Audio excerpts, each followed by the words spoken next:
സംസ്ഥാനത്ത് ഏറ്റവും ബലാബല മത്സരം നടക്കുന്ന മണ്ഡലങ്ങളിൽ ഒന്നാണ് തൃത്താല. മുൻ തവണത്തേക്കാൾ മികച്ച വിജയം നേടാനാകുമെന്ന പ്രതീക്ഷയിലാണ് തൃത്താലയിലെ LDF സ്ഥാനാർത്ഥി MP രാജേഷ്. UDF സ്ഥാനാർത്ഥി VT ബൽറാമുമായി ഏതു സമയത്തും താൻ സംവാദത്തിന് തയ്യാറാണെന്നും MP രാജേഷ് പറഞ്ഞു. അപ്പോൾ നമ്മുടെ മിസിസ് ആൻഡ് മിസ്റ്റർ സവാരി ഗിരിഗിരി പാലക്കാട് എത്തിയിരിക്കുകയാണ്. പാലക്കാട് പോരാട്ടത്തിൽ അത് തൃത്താലയാണ് ബെസ്റ്റ്. വലിയൊരു പോരാട്ടം ഇത്തവണ തൃത്താല നടക്കുന്നു. നമ്മുടെ മന്ത്രി MP രാജേഷ് ആണ് ഇതിലെ ഈ ഒരു പോരാട്ടത്തിലെ ഹൈലൈറ്റ്. തൃത്താല ഹാപ്പിയാണല്ലോ?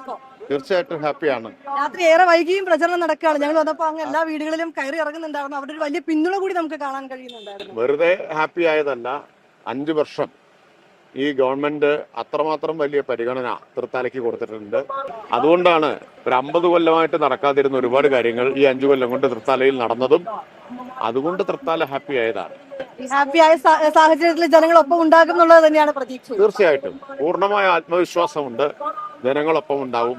5 കൊല്ലം മുമ്പുണ്ടായിരുന്ന തൃത്താല തകർന്ന് തരിപ്പണമായ റോഡുകൾ, അതീവ പിന്നാക്കാവസ്ഥയിലുണ്ടായിരുന്ന ഒരു ഗ്രാമീണ മണ്ഡലം. അവിടെ നിന്ന് ഇപ്പൊ നിങ്ങൾ റോഡുകളൊക്കെ നോക്കും. അതെ. അപ്പോൾ UDF സ്ഥാനാർത്ഥിക്ക് റോഡ് ഷോ നടത്താനുള്ള നല്ല റോഡുകൾ ഉണ്ടാക്കിയിട്ടുണ്ട്. 5 വർഷത്തിന് ശേഷവും വികസനം മുൻനിർത്തി വോട്ട് തേടാൻ കഴിയുന്നു എന്നുള്ളത് തന്നെയാണ് ഈ ഒരു മണ്ഡലത്തിലെ പ്രത്യേകത. പൂർണ്ണമായും വികസനമാണ്. വികസനത്തിൽ നിന്ന് അണുവിട വ്യതിചലിപ്പിക്കാനുള്ള ശ്രമത്തെ സമ്മതിച്ചിട്ടില്ല. അത്തരം ശ്രമങ്ങൾ നടക്കുന്നുണ്ടെന്നാണ്. ധാരാളം ശ്രമം നടന്നു. ഞാൻ മാർച്ച് 15-ന് ഞാൻ പറഞ്ഞു നമുക്ക് വികസനത്തെ കുറിച്ച് സംവാദമാവാം. എന്റെ പ്രോഗ്രസ് റിപ്പോർട്ട് ഉണ്ട്. എനിക്ക് മുമ്പ് ഇപ്പൊ എതിർ സ്ഥാനാർത്ഥി UDF സ്ഥാനാർത്ഥി 10 കൊല്ലം MLA ആയിരുന്നു. അദ്ദേഹത്തിന്റെ 10 കൊല്ലത്തെ പ്രോഗ്രസ് റിപ്പോർട്ടും വെക്കൂ, എന്റെ 5 കൊല്ലത്തെയും വെക്കൂ, നമുക്കൊരു താരതമ്യമാവാം. അദ്ദേഹം തയ്യാറായില്ല. 3 തവണ ക്ഷണിച്ചിട്ടും അദ്ദേഹം തയ്യാറായില്ല. മുഖ്യമന്ത്രി പ്രതിപക്ഷ നേതാവിനോട് സംവാദത്തിന് തയ്യാറാവട്ടെ, അപ്പോ അങ്ങയുടെ സംവാദത്തിന് തയ്യാറാകാമെന്നാണ് അദ്ദേഹം പറയുന്നത്. എല്ലാവർക്കും മനസ്സിലാവില്ല ഒഴിഞ്ഞുമാറലാണ് എന്നുള്ളത്. അതെന്തിനാ പ്രതിപക്ഷ നേതാവിന്റെ തലയിൽ കൊണ്ടിടുന്നത്? അദ്ദേഹത്തെ കൂടി കൊടുക്കാൻ ശ്രമിക്കുന്നത് എന്തിനാ? പ്രതിപക്ഷ നേതാവിനും മുഖ്യമന്ത്രിക്കും സംവദിക്കാൻ ഇഷ്ടംപോലെ അവസരം അസംബ്ലിയിൽ ഉണ്ടായിരുന്നു.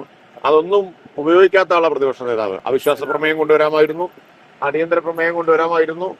ഒന്നും ചെയ്യാൻ തയ്യാറാവാത്ത പ്രതിപക്ഷ നേതാവ് സംവദിക്കട്ടെ എന്ന് പറഞ്ഞ പ്രതിപക്ഷ നേതാവിന് കുഴിച്ചടിക്കാനുള്ള ശ്രമമാണ് അദ്ദേഹം നടത്തിയത്.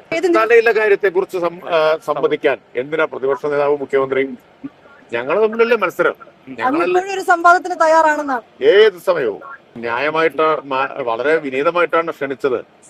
കാരണം ഈ തെറ്റായ കാര്യങ്ങൾ ഒളിഞ്ഞിരുന്ന് പറയരുതല്ലോ. അപ്പൊ അത് തുറന്നു കാണിക്കുക എന്നുള്ള ഉദ്ദേശം എനിക്കുണ്ട്. തീർച്ചയായിട്ടും അത് തുറന്നു കാണിക്കുക എന്നുള്ള ഉദ്ദേശമുണ്ട്. ഇത്തവണ തെരഞ്ഞെടുപ്പിൽ ഏറ്റവും ചർച്ച ചെയ്തൊരു വാക്കാണ് ഡീല്. ഈ മണ്ഡലത്തെ സംബന്ധിച്ചിടത്തോളം അത്തരത്തിലൊരു സാഹചര്യം ഉണ്ടോ? ഭാഗ്യത്തിന് ഈ മണ്ഡലത്തെ കുറിച്ച് അത് പറഞ്ഞു കേട്ടിട്ടില്ല. എവിടെയും ഉറച്ചു നിൽക്കാൻ പ്രതിപക്ഷത്തിന് പറ്റുന്നില്ലല്ലോ. ആദ്യം ഡീൽ എന്ന് പറഞ്ഞു, പിന്നെ SDPI പിന്തുണ എന്ന് പറഞ്ഞു, പിന്നെ പലതിലേക്കും മാറി മാറിക്കൊണ്ടിരിക്കുകയാണ്. പ്രതിപക്ഷം ഇത്രമാത്രം ഡിസോറിയന്റഡ് ആയിട്ടുള്ള ഒരു തെരഞ്ഞെടുപ്പ് ഉണ്ടായിട്ടുണ്ട്. വലിയൊരു വിജയം, കഴിഞ്ഞ തവണത്തേക്കാൾ ഉജ്ജ്വലമായ ഒരു വിജയം പ്രതീക്ഷിക്കുന്നു. കഴിഞ്ഞ തവണത്തേതിനേക്കാൾ കംഫർട്ടബിൾ ആയ ഒരു വിജയം ഉണ്ടാവും. എന്തായാലും എല്ലാ ആശംസകളും. നമ്മുടെ യാത്ര തുടരുകയാണ്. മിസസ് ആൻഡ് മിസ്റ്റർ സവാരി ഗിരിഗിരി.